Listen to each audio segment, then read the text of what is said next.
नमस्कार फ्रेंड्स, आप सभी का इस वीडियो में हार्दिक स्वागत है।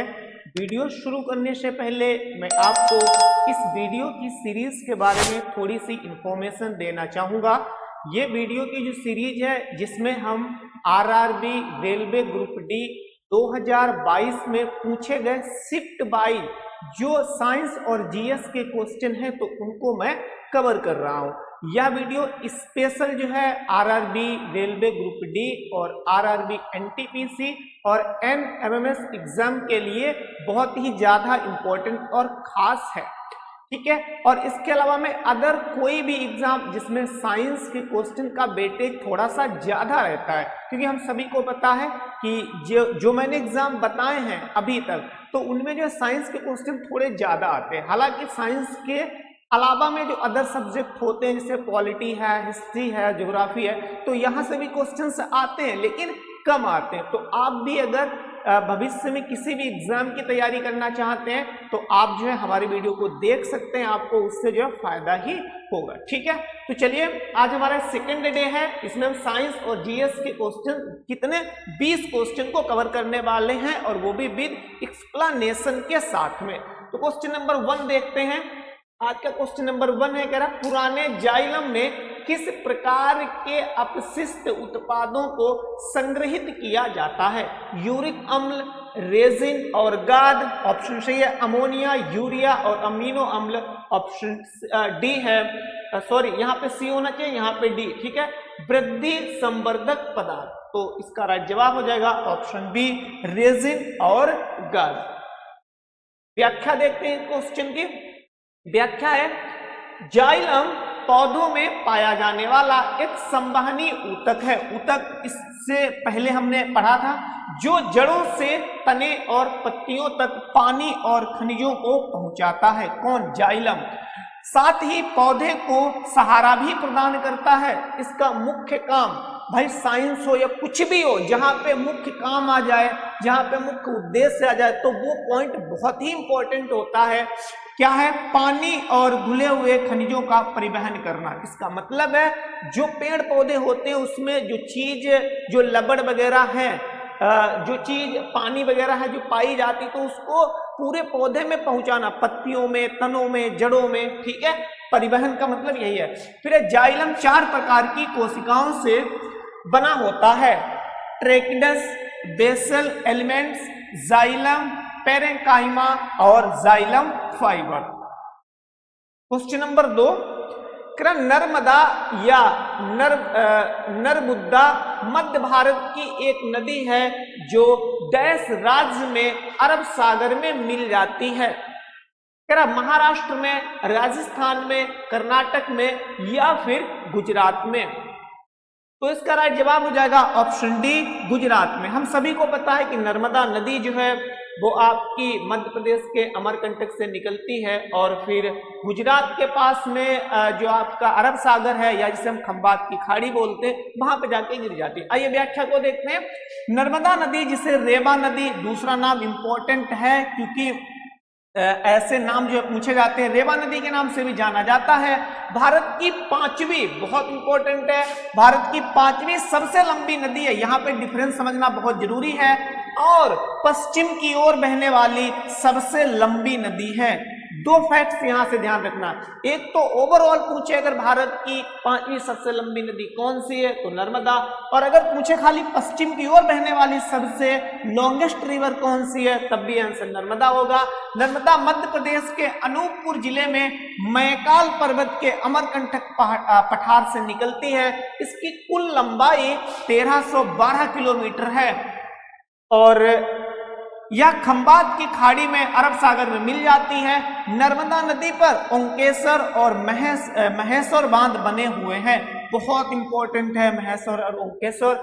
नर्मदा नदी की प्रमुख सहायक नदियों में हिरन, बरना, कोलर, शेर, शक्कर, दूधी, तवा, छोटा तवा या छोटी तवा आदि शामिल है।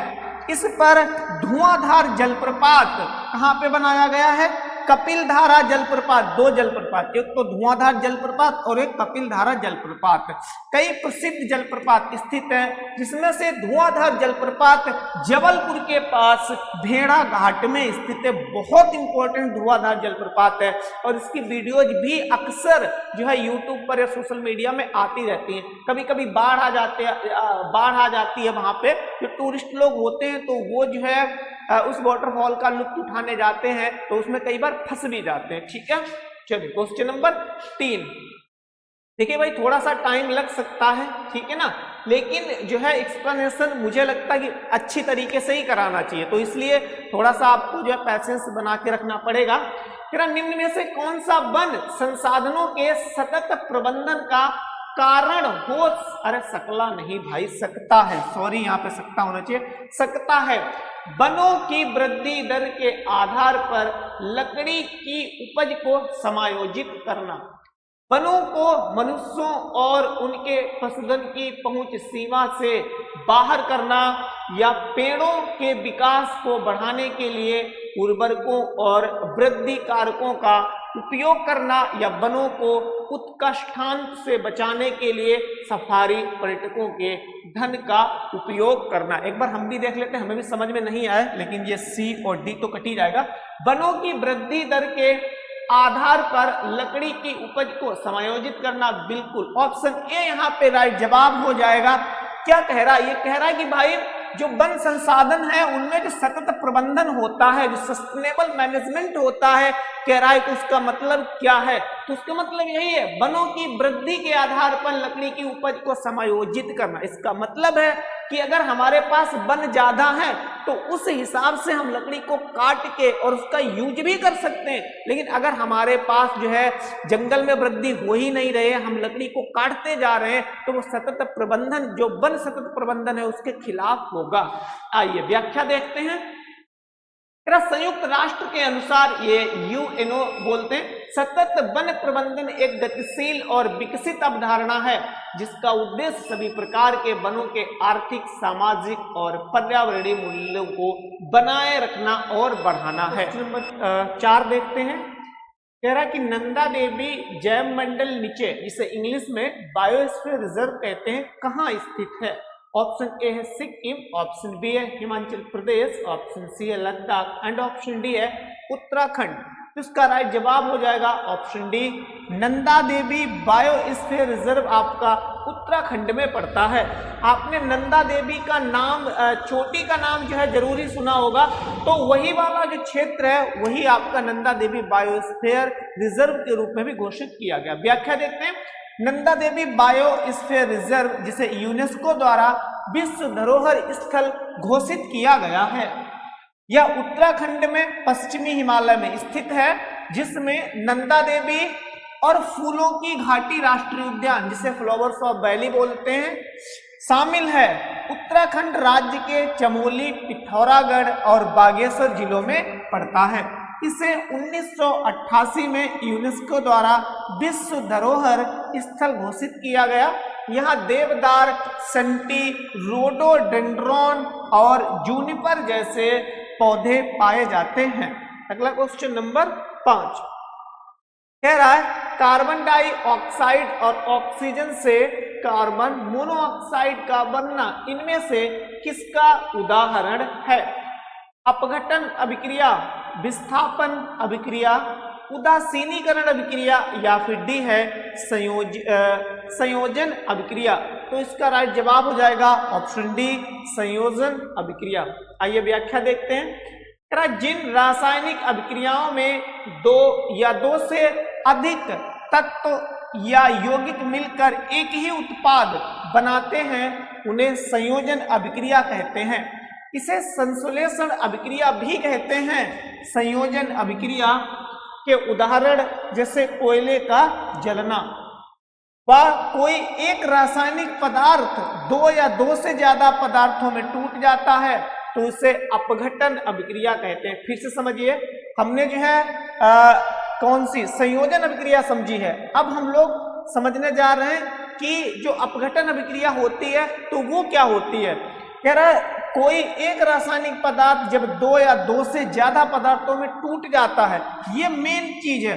उसमें क्या है, उसमें दो या दो से अधिक पदार्थ मिलकर कोई एक उत्पाद बनाते थे, लेकिन इसमें एक उत्पाद जो है दो या दो से अधिक पदार्थों में टूट जाता है, तो इसे अपघटन अभिक्रिया कहते हैं। यह एक तरह की रासायनिक अभिक्रिया है, ठीक है, क्योंकि ये दोनों एक दूसरे के अपोजिट हैं, है ना।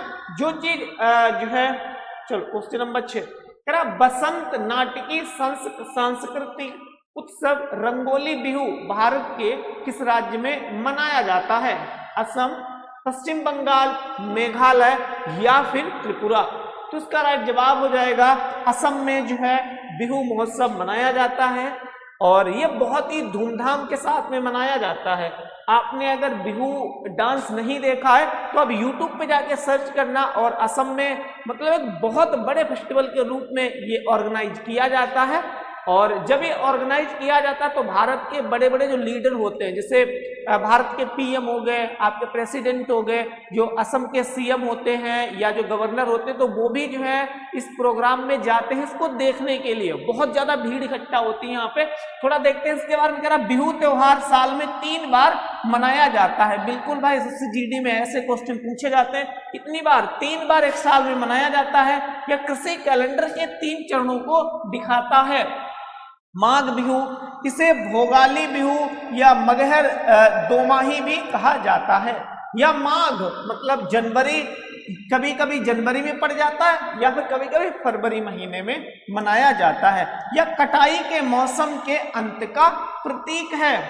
फिर काटी बिहू, इसे कंगोली बिहू के नाम से भी जाना जाता है।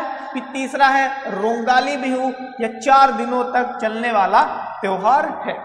क्वेश्चन नंबर 7, पद्मश्री 2022 पुरस्कार विजेता पैरा जैवलिन थ्रो खिलाड़ी सुमित अंतिल इनमें से किस राज्य से बिलोंग करते हैं? ऑप्शन ए है राजस्थान, ऑप्शन बी है उत्तराखंड, ऑप्शन सी है हरियाणा, ऑप्शन डी है कर्नाटका। तो इसका राइट जवाब हो जाएगा ऑप्शन सी, हरियाणा। हरियाणा से जो है सुमित अंतिल बिलोंग करते हैं।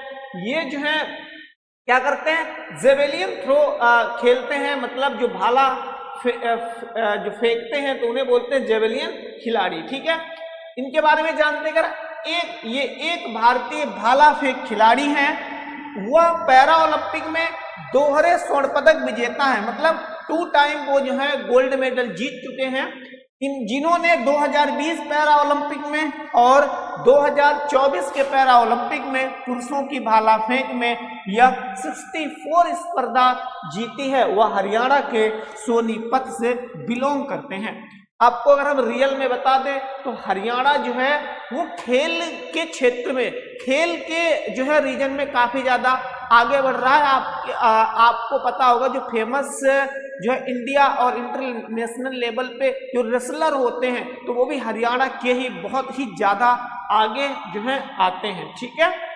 चाहे कोई धावक हो तब भी वो भी जो हरियाणा के ही आते हैं। तो क्या रहा, निम्नलिखित में से कौन सी योजना या पहल युवा कार्यक्रम एवं खेल मंत्रालय द्वारा संचालित नहीं की जाती है? श्यामा प्रसाद मुखर्जी राष्ट्रीय खेल कल्याण कोष, या राष्ट्रीय खेल विकास कोष, या खेलो इंडिया योजना, या राष्ट्रीय खेल पुरस्कार। तो इसका राइट जवाब हो जाएगा ऑप्शन ए। व्याख्या पढ़ लेते हैं। व्याख्या सबसे ज्यादा इंपॉर्टेंट होती है। खेल एवं युवा मंत्रालय भारत सरकार का एक मंत्रालय है, भारत सरकार की एक मिनिस्ट्री है। जो वर्तमान में इसके मंत्री हैं वो अनुराग ठाकुर हैं। इस मंत्रालय की स्थापना नई दिल्ली में 90वें एशियाई खेलों के आयोजन के समय 1982 में हुई थी। इसका नाम अंतर्राष्ट्रीय युवा 1984 में आयोजन के दौरान युवा कार्य एवं खेल विभाग रखा गया था, लेकिन बाद में 2000 में इसे जो है मंत्रालय बना दिया गया। भाई मंत्रालय और विभाग में थोड़ा सा जो है डिफरेंस होता है। जो मिनिस्ट्री होती है वो जो है विभाग से, डिपार्ट से अपर लेवल की होती है। जो विभाग होता है वो मिनिस्ट्री के तहत ही आता है। युवा कार्य एवं खेल मंत्रालय की योजनाएं कौन सी योजना चला रहा वर्तमान में ये? राष्ट्रीय सेवा योजना, फिर पंचायत युवा क्रीड़ा और खेल अभियान, राष्ट्रीय युवा कोर अभियान और खेलो इंडिया जैसे कार्यक्रम को संचालित कर रहा है। क्वेश्चन नंबर 9, इनमें से निम्नलिखित में से कौन सा जीव भोजन को शरीर के बाहर विखंडित करता है और फिर बचे हुए भोजन को अवशोषित करता है? मशरूम, मृग, जू या फिर अमीबा? तो इसका राइट जवाब होगा ऑप्शन ए मशरूम। असल में जो ऐसा काम करते हैं तो उन्हें कवक बोलते हैं, ठीक है ना, क्या बोलते हैं? कवक बोलते हैं। और जो मशरूम होता है तो वो भी कवक की श्रेणी में ही आता है। व्याख्या देख लेते हैं, कवक के बारे में जानते हैं। ये जीव जो कवक होते हैं, ये जीव अपने शरीर के बाहर पाचन एंजाइमों का स्राव करके जटिल कार्बनिक पदार्थों को सरल यौगिक में तोड़ते हैं, जिन्हें वे फिर अवशोषित कर लेते हैं। किसके बारे में बात हो रही? कवक, जो फंगी होते हैं उनके बारे में। बाह्य कोशिकीय पाचन, कवक बाह्य कोशिकीय पाचन करते हैं। अभी जिसके बारे में पढ़ा है इसी प्रक्रिया को बोलते हैं बाह्य कोशिकीय पाचन, जहां वे भोजन को तोड़ने के लिए अपने शरीर के बाहर एंजाइमों का स्राव करते हैं, मतलब छोड़ते हैं उस चीज को, जिसे बाद में अवशोषित कर लेते हैं। उदाहरण के लिए मशरूम, ईस्ट और ब्रेड मोल्ड, तो ये सभी के सभी क्या है? आपके कवक हैं। इनके एग्जाम्पल्स आपसे पूछे जा सकते हैं, तो इनके एग्जाम्पल्स आपको ध्यान में रखना होगा, ठीक है। आगे देखते हैं, कह रहा है सैप्रोफाइटिक जीव, तो ये कौन से जीव होते हैं? मशरूम, ईस्ट और ब्रेड मोल्ड जैसे जीव सैप्रोफाइटिक होते हैं। यानी वे मृत या सड़े, जिन्हें हम अपशिष्ट पदार्थ कहते हैं, कार्बनिक पदार्थों से अपना भोजन प्राप्त करते हैं, ठीक है। अगला क्वेश्चन, क्वेश्चन नंबर कौन सा आएगा भाई इस बार? क्वेश्चन नंबर 10 कह रहा है चुंबकीय क्षेत्र की उपस्थिति डैश द्वारा निर्धारित की जाती है। इनमें से किसके द्वारा निर्धारित की जाती है?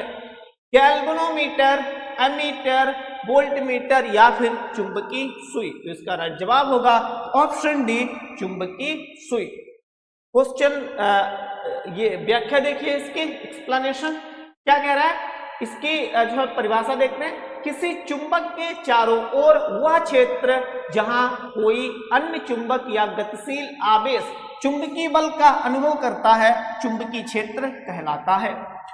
उत्पत्ति इसकी कैसे होती है? चुंबकीय क्षेत्र गतिशील विद्युत आवेशों, विद्युत धारा प्रवाह के कारण उत्पन्न होता है। आपसे जो है इसका रीजन भी पूछा जा सकता है।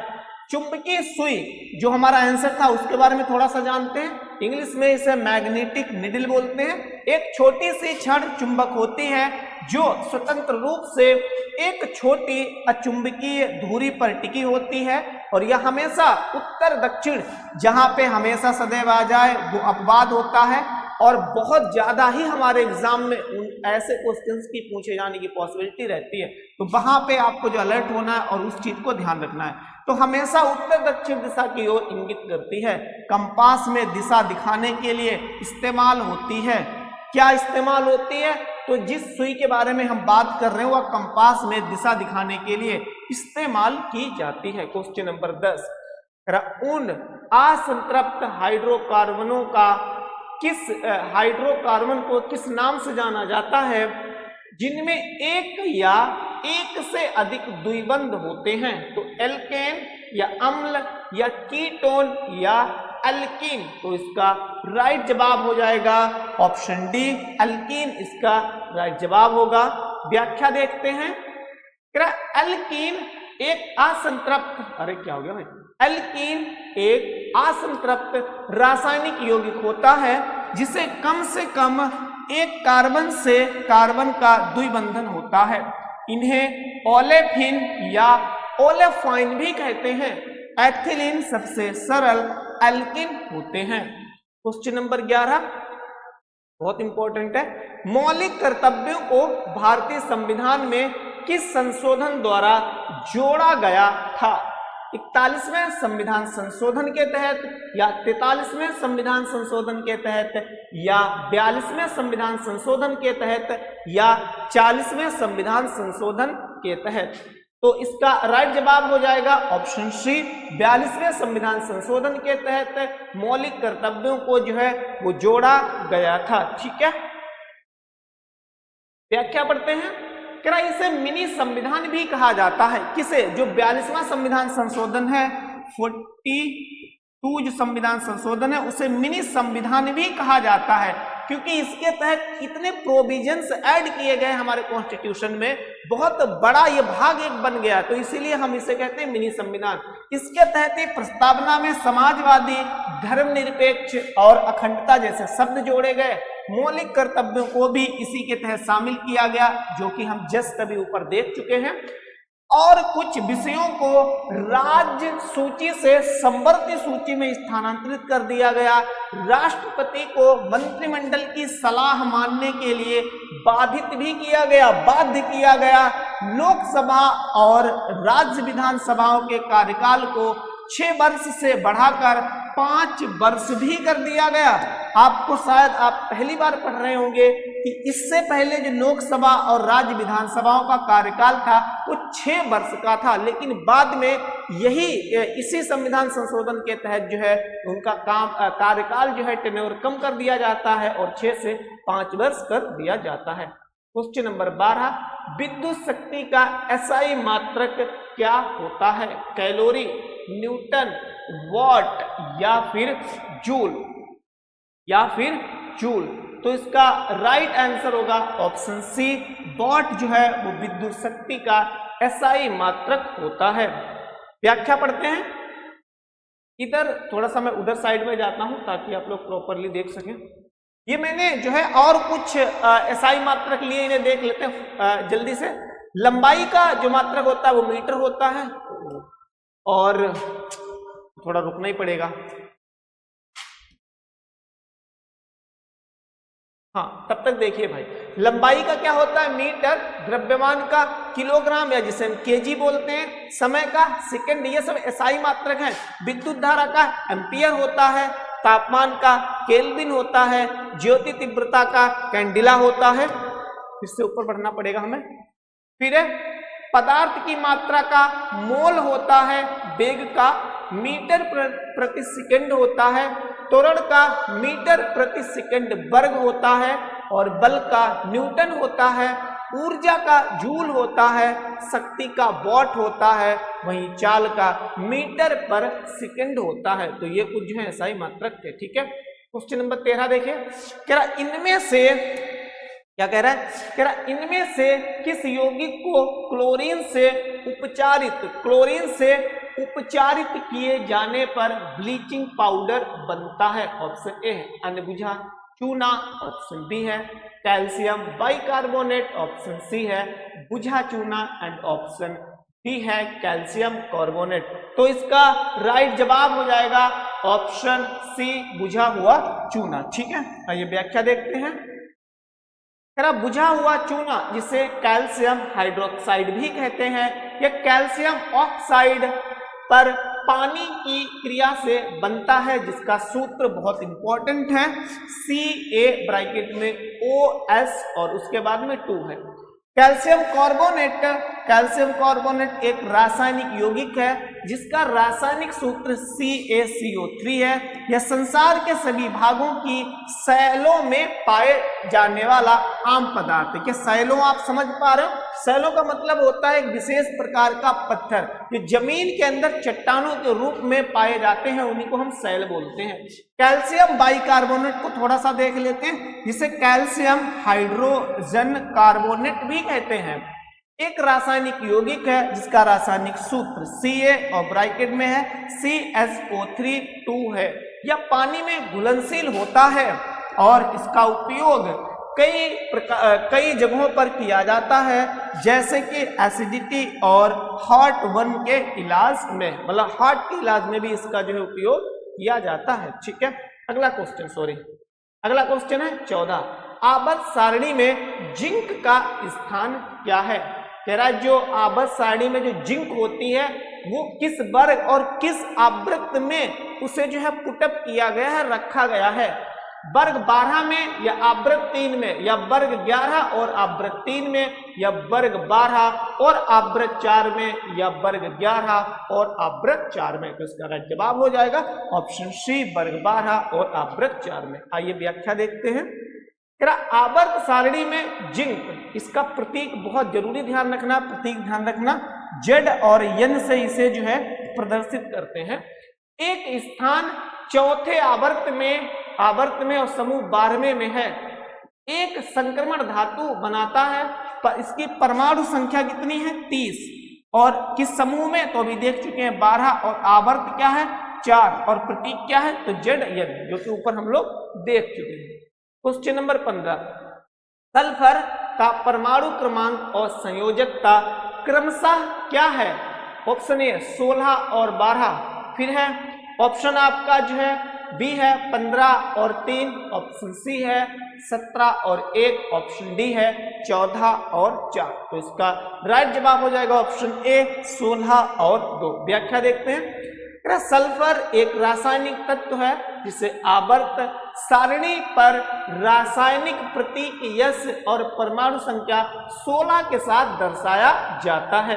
अगला क्वेश्चन, क्वेश्चन नंबर 16, निम्नलिखित में से कौन सा मौलाना आजाद राष्ट्रीय उर्दू विश्वविद्यालय के प्रथम कुलपति थे?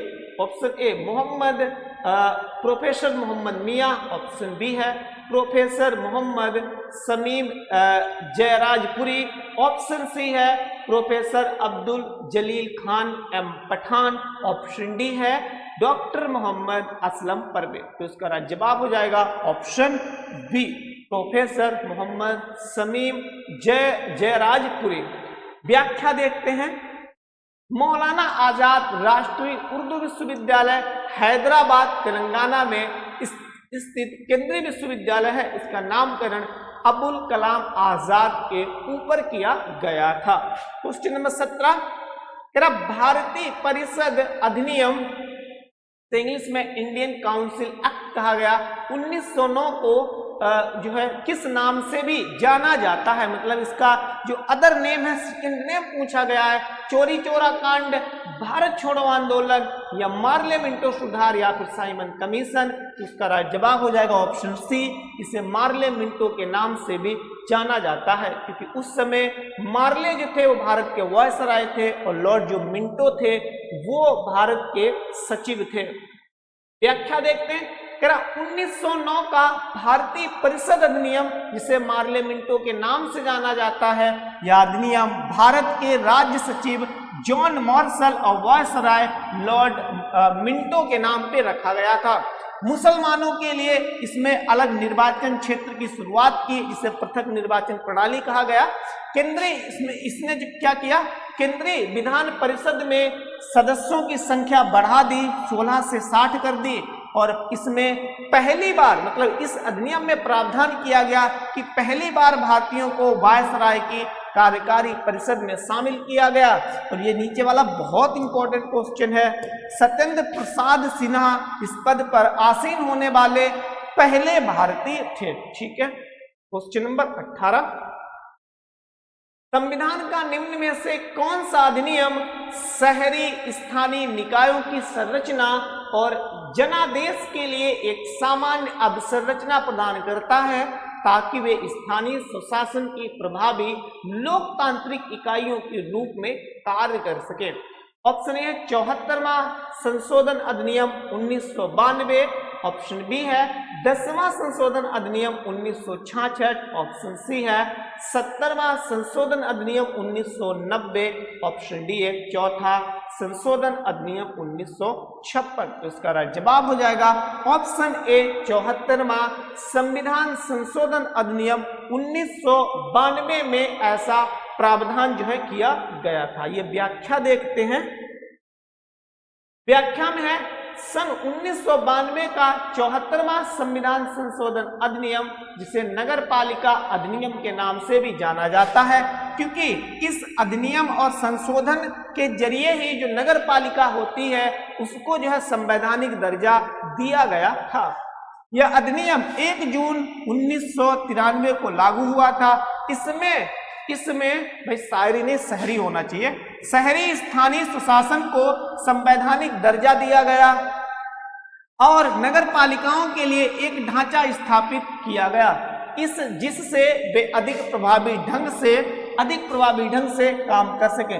कहने का मतलब है इन्हें जो है पावरफुल बनाया गया, इन्हें जो है काम करने के लिए जो पावर होती है, शक्ति होती है, वो प्रदान की गई इस संविधान संशोधन के तहत। इसने भारतीय संविधान में भाग 14A जोड़ा, सॉरी माफी चाहता हूं 14A कहां भाई 15 है ये, सॉरी 14 ही है भाई ये 9, सॉरी माफी चाहता हूं 9A, माफी चाहता हूं भाई फिर से मैं बता रहा हूं 9A, ठीक है ना, क्या है 9A जोड़ा जिससे अनुच्छेद 243P से 243ZG तक जो है इसमें अनुच्छेद जोड़े गए, इनका प्रावधान किया गया। जो नगर पालिकाओं से संबंधित है, इस अधिनियम में भारतीय संविधान में 12वीं अनुसूची भी जोड़ी गई जिसमें नगर पालिकाओं के अधिकार क्षेत्र में आने वाले 18 कार्यात्मक मद शामिल हैं। क्या आप 18 कार्यात्मक मद समझ पा रहे हो? मद का मतलब होता है क्षेत्र, जिन विषयों पर नगर पालिका कानून बना सकती है, उस क्षेत्र में काम कर सकती है, उसे अधिकार दिए गए उन क्षेत्रों पे काम करने के लिए। अगला क्वेश्चन नंबर 19, विद्युत मोटर में मोटर के आर्मेचर की भुजाओं पर चुंबकीय क्षेत्र के लंबवत कार्यरत बलों के संबंध में इनमें से कौन सा सत्य है? कह रहा है ऑप्शन ए, इनका परिमाण समान होता है और दिशा विपरीत होती है। ऑप्शन बी है, इनका परिमाण असमान होता है और समान दिशा में अनुदिश होते हैं। ऑप्शन सी है, इनका परिमाण असमान होता है और दिशा विपरीत होती है। ऑप्शन डी है, इनका परिमाण समान होता है और दिशा भी समान होती है। तो इसका जवाब हो जाएगा ऑप्शन ए, इनका परिमाण समान होता है और दिशा विपरीत होती है। आइए व्याख्या देखते हैं। विद्युत मोटर एक विद्युत यांत्रिक मशीन है जो विद्युत ऊर्जा को यांत्रिक ऊर्जा में बदलती है। क्वेश्चन 20, ये इंपॉर्टेंट है कि विद्युत मोटर किस ऊर्जा को किस में बदलता है? तो विद्युत ऊर्जा को यांत्रिक ऊर्जा में हमारा मोटर जो है वो बदलता है। लास्ट क्वेश्चन है आज का, निम्नलिखित में से कौन सा मानव उत्सर्जन तंत्र का एक अंग नहीं है? गौर करना, जब भी आप कभी भी क्वेश्चन पेपर लगा रहे हो, चाहे कोई छोटा एग्जाम हो या कोई बड़ा एग्जाम हो, अगर ऑफलाइन होता है तो वहां पे अगर नहीं दिया है तो उसे अंडरलाइन निश्चित तौर पे कर लें, क्योंकि हम नहीं वाले को ना नोटिफाई नहीं कर पाते हैं। तो यद्यपि हमें क्वेश्चन आता है लेकिन वो गलत हमसे हो जाता है। अगर आप वो करोगे, अंडरलाइन करोगे तो हमें दिख जाता है। कह रहा है जो श्वास नली होती है या जिसे श्वासनिका बोलते हैं, या मूत्राशय या मूत्र मार्ग या फिर मूत्र वाहिनी, तो इसका राइट जवाब हो जाएगा ऑप्शन ए। भाई ये तो श्वसन प्रणाली का हिस्सा है, रिस्पायरेटरी सिस्टम का हिस्सा है, ना कि जो है उत्सर्जन तंत्र का एक अंग है। आइए व्याख्या देखते हैं। हालांकि लास्ट क्वेश्चन है, 20वां क्वेश्चन था। मानव में उत्सर्जी अंग मुख्य रूप से वक्र, कौन कौन से होते हैं? वक्र, जिसे इंग्लिश में किडनी बोलते हैं, मूत्र वाहिनी, मूत्राशय और मूत्र मार्ग होते हैं, जो मिलकर मूत्र के उत्पादन और शरीर से अपशिष्ट पदार्थों को निष्कासन में मदद करते हैं। क्या आप अपशिष्ट पदार्थ जानते हैं? अपशिष्ट पदार्थ का मतलब होता है हमारे शरीर में ऐसे पदार्थ जो कि हमारे शरीर में अगर वो रुक जाते हैं तो हानि पहुंचा देते हैं हमारे शरीर को, ऐसे पदार्थों को हम अपशिष्ट पदार्थ कहते हैं, एक तरीके से खराब चीजें। फिर वक्र, ये मानव शरीर में मुख्य उत्सर्जी अंग है। वक्र, भाई कहते हैं किडनी खराब हो गई तो फिर आदमी मर ही जाता है, तो जो है वो मुख्य जो है उत्सर्जी अंग है कौन? किडनी, जो रक्त को छानकर अपशिष्ट पदार्थों को अलग करता है और मूत्र के रूप में बाहर निकालते हैं। मूत्र वाहिनियां, इसके बारे में पढ़िए। ये नालिकाएं हैं जो वक्र से मूत्र को मूत्राशय तक ले जाती हैं। फिर नेक्स्ट है मूत्राशय, यह एक थैलीनुमा अंग है जो मूत्र को संग्रहित करता है और जब तक कि वह मूत्र मार्ग के द्वारा बाहर नहीं निकलता। अन्य उत्सर्जी अंगों में कौन कौन से हैं? जैसे आपका जो लीवर होता है, यकृत है, फेफड़ा है और त्वचा है। ये भी उत्सर्जी प्रक्रिया में जो क्रिया होती है उसमें अपनी सहायक भूमिका जो है निभाते हैं। तो फ्रेंड्स, आज की वीडियो के ये थे 20 क्वेश्चन। अगर आपको व्याख्या पसंद आ रही है, हमारा कंटेंट पसंद आ रहा है, तो हमारी वीडियो को अधिक से अधिक शेयर करें, और अगर पसंद आ रही है तो लाइक करें, और अगर आप हमारे चैनल पे अभी तक नए हैं तो हमारे चैनल को सब्सक्राइब करें। Thank you, have a good day.